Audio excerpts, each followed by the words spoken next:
స్వరాజ్యం నిలబడాలంటే ధైర్యం సరిపోదు, శక్తి కావాలి. ఆ శక్తికి ధనం కావాలి. శత్రువుల ఖజానాలే స్వరాజ్యానికి ఆయుధమవ్వాలి అని శివాజీ నిర్ణయించాడు.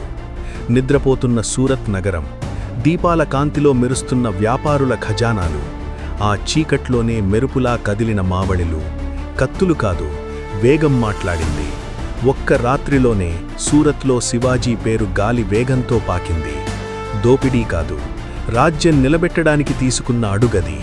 ఆ రాత్రి తెచ్చిన ధనం కోటలకు గోడలయ్యాయి, సేనలకు బలమయ్యాయి, ప్రజలకు భద్రతయ్యాయి. కాని స్వరాజ్యపు వెలుగు చూసినంత మాత్రాన శత్రువులు నిశ్శబ్దంగా ఉండలేదు. ఢిల్లీ నుంచి ఆగ్రాకు పిలుపు వచ్చింది, సామ్రాజ్యపు ఆహ్వానమని. లోపల మాత్రం బంధనపు ఉచ్చు. ఆగ్రా కోట గోడల మధ్య రాజు కాదు, ఖైదీగా మారిన క్షణం.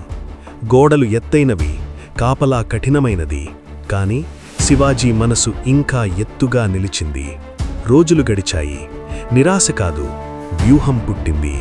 మారువేషంలో పండ్లబుట్టలు మోసికెళ్లేవాడిలా సామ్రాజ్యపు కళ్ల ముందే జారిపోయిన స్వేచ్ఛ. ఢిల్లీ గుండెల్లోనే భయం నాటాడు. సూరత్లో మెరుపు, ఆగ్రాలో మాయ. రెండూ కలిసి ఒకే సందేశమిచ్చాయి. సంఖ్య కాదు, తెలివి గెలుస్తుంది.